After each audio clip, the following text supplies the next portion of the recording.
Hey, Malcolm, it's Trevor Gross from CUTigers.com. You're from Richmond. I imagine that Virginia Tech recruited you pretty hard. How much are you looking forward to getting up there and playing those guys? Yeah, Virginia Tech definitely recruited me very hard since my sophomore year. And I'm really looking forward to this game because my recruiting, like the whole process went through a lot. So I just can't wait to get back in my home state and just have a great day. Hey, Malcolm, it's David Hood with TigerNet. You just hit on something kind of key. In your recruiting, you went through a lot. How hard was it you committed to LSU, but yet you stayed patient, stayed in contact with Mike Reed on signing day? He cries because he feels like you're a son. How hard was it to stay patient and wait on a Clemson spot to open up? It wasn't too much hard. It wasn't too very hard because through conversation with Dabo Swinney and my high school head coach, they always told me that patience is key to life, really. And the turtle always wins the race. And the rabbit is real fast, but the turtle wins the race. And great things come with time. And I've always been a patient guy. I understand that God put me in the position that I need to be in due time. What was it like to get that call from Coach Reed in December, I guess it was, and him say, hey, Malcolm, I finally got a spot for you? It was really really delightful, if I could say, because Clemson is a place that I wanted to be since I started playing football in high school. I saw my close friend K'Von Wallace here playing football and doing great things. And this is really somewhere that I wanted to be. I love the culture, and it was something that I always wanted to be a part of. So when Coach Reed called me and Coach Swinney called me and said that the opportunity was there, I just couldn't pass it up. Malcolm, this is Matt Connolly with the state. You mentioned K'Von. Just how much did he help you? I had talked with him before, and he was saying that y'all would train a lot back home and stuff, and he would work with you a lot. Just how much did he help you, and then what was that like working with him? Yeah, K'Von is really like a brother to me. He's like an older brother, but he's a very good friend of mine, and he really helped a lot. Me and him work out a lot, and we always get on the phone and chop it up, just play mental gymnastics a lot, and talk about life and talk about football and what Clemson can bring to me in the near comings in life after football, and the opportunities that they bring outside of football is just something that I couldn't pass up. We talked a lot about that.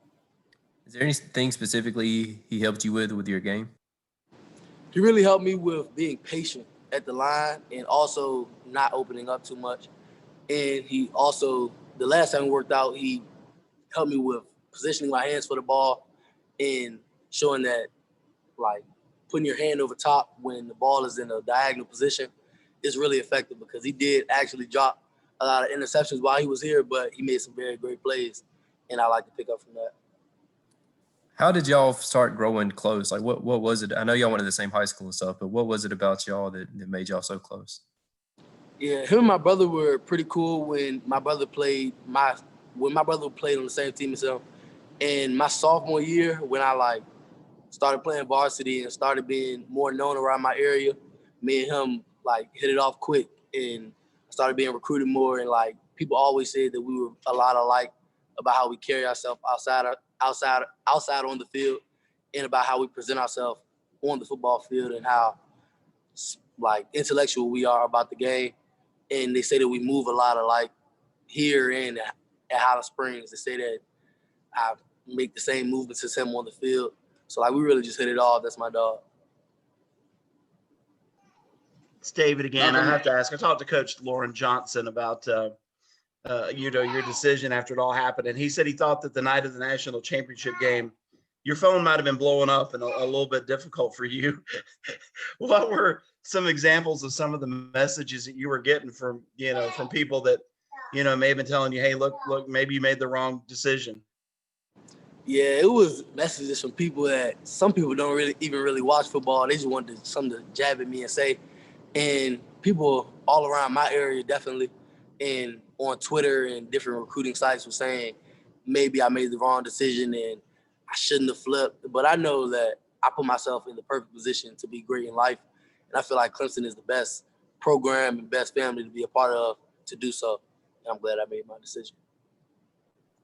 And not to take anything away from LSU, they've always been a great program, but Do you feel a little bit like now, here you are, you maybe going to get ready to play for, in a college football playoff? It just kind of reiterates that you made the right choice for you. I feel LSU is definitely a great program, and I was glad to have the opportunity to be a part of that. But I feel that Clemson just sets me up better for life, and I feel like Clemson is going to set me up to be a great football player at the end of the day, and it's going to put me in a great position for life. I'm thankful for Coach Sweeney, Coach Venables, Coach Reed, Coach Brewer, and everybody that just poured into me and is helping me be a great athlete. When you say that they set you up better for life, do you mean things like the Paul journey? Definitely. And if so, just, can you speak on that for just a minute about what that means to you? Definitely. I've always put all I can into things outside of the field, because I know that one day the game will end. And I also want to be a multi-millionaire, a billionaire if I can, after football. And I know that Paul Journey will set me up with the opportunities with micro internships and making connections with different companies and building relationships with people that's involved with Paul's journey, like Savannah and Jeff Davis. They're just great people, and building relationships with them throughout my freshman year is just something that I would never replace. And I'm thankful for having the opportunity. Am I right in that you are a junior in the classroom, came in with 55 hours, and if you stay here through year 3, probably be working on a master's degree by your junior year on the field? Yes, sir. Yes, sir. Malcolm, it's Trevor again. You talked about how important patience was both on and off the field. You haven't had to be patient to already make a splash. How special was that moment getting your first career interception on Saturday? It was a very special moment. I just always was patient throughout the season and waited for my time.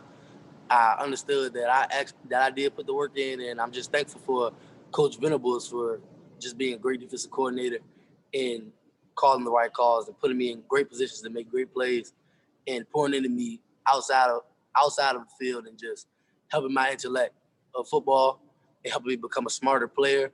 And that helps a lot on the field. And I don't feel like it's anything more I can do other than just learn from him. Are you surprised at all that you're getting a chance to contribute this early, or is this what you were expecting coming in? I don't really expect too many things in life, but this is actually one thing that I did expect. I understand that I do put the work in, and I attempt to buy into the program as much as anyone could. And I'm thankful to be a part of Clemson. This is the best place that I've been in many years. And I really expected to make a big splash, but I'm just thankful that Coach Venables and Coach Reed and the other defensive staff members just poured into me and helped me learn the game plan, helped me learn football more, and just helped me become a great player and put me in positions to make great plays. Malcolm, do you have any idea what you want to do? You mentioned life after football. Do you know what you want to do after football yet? I actually know exactly what I want to do. I want to make a sports apparel company, something like Battle Sports, but I want to make just gear and shoes and different type of things. And I want to start that when I get into the NFL, and I just want to make that a very big brand and make a lot from it and learn a lot from the business world as I am doing in college now. And I just want to make a sports apparel company and make a multi-million-dollar company. How did you come up with that, and when did you start thinking about that? I started thinking about it at a very young age because throughout my time of playing football, people always looked to me for like the gear and like what to wear and the different swag techniques and like how to put on their things and advice on football gear and also gear outside of sports like dressing and fashion. People looked at me a lot for fashion. And I just feel like my insight towards how to wear certain things will help the fashion game a lot for sports and for just fashion in general. Have you got your So logo you've worked probably out thought already? about it. What would the name of your brand be? I actually don't know yet, but it'll be something with a G for sure. Have you got your logo worked out yet? I kind of do, but I kind of don't. I have a high interest in skateboarding, so it'll be something with a skateboard on it, but it'll be directed towards football and different sports of that such. I love soccer, and I just like to just bring all of those things into one and make gear. Malcolm, how many players on Virginia Tech do you know, and have y'all communicated at all leading up to this game? I actually I know two, but I have a very good relationship with the guy, P.A.W. He's a receiver for them. He's from my city, Richmond, Virginia. And I took a couple of visits to Virginia Tech with him and his family. And we have a very good relationship. He's my dog. He's a very great receiver. And I just look forward to getting up to Virginia Tech this weekend and playing.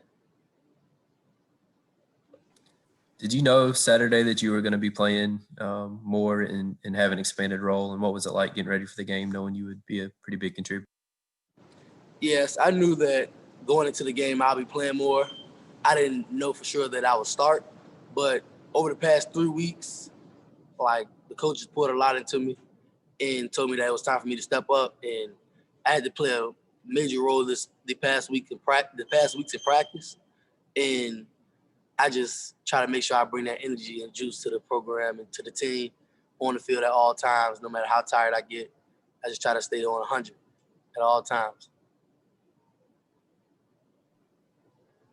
I know Blacksburg isn't extremely close to Richmond, but are you going to have several friends and family at the game on Saturday? No, sir. I heard that Governor Ralph Northam said that he won't allow fans at the Virginia Tech game, and all the Virginia games from now on will not allow fans. That's my home state. I know a lot about it, so that's what I heard, and that's what I'll go with. Is that pretty disappointing to hear? Yes, it is disappointing. I expect my family and friends to be there, but it's a rumor that I've heard of right now, but it's not set in stone. But knowing my state is something that I feel could happen. All right. Any other So my questions? wife is listening to the interview and she wants to know more about the skateboarding. How did you get into skateboarding? Tony Hawk was before your time. You know, what's the best trick that you can do? I can do a kick flip, a heel flip, and different tricks. I really look up to my older brother, Michael Greene, a lot on football and different sports, and I always aim to be better than him. And he was always good at skateboarding, even though he's a 300-pound D tackle. But since I was a little kid, we've always been skateboarding, and I always keep a skateboard with me. And I just love skateboarding. We used to go to the skate park and just have fun when I was a kid, and I enjoyed those times. How has he handled not having a season? He's handling it pretty good. He's working every single day, just becoming smarter and better at the game. And he's become a lot faster since I've known him. And he's a very versatile defensive lineman. And I look to him on learning some blitz techniques from knowing that I'm playing nickel now and I'll be blitzing and how to move against defensive linemen with offensive linemen. And I just feel like my older brother is a very great player. And there's a lot that I can learn from him. And he took not having this season this year hard, but he's adjusting, and my family is great for adjusting on the moment. And yeah.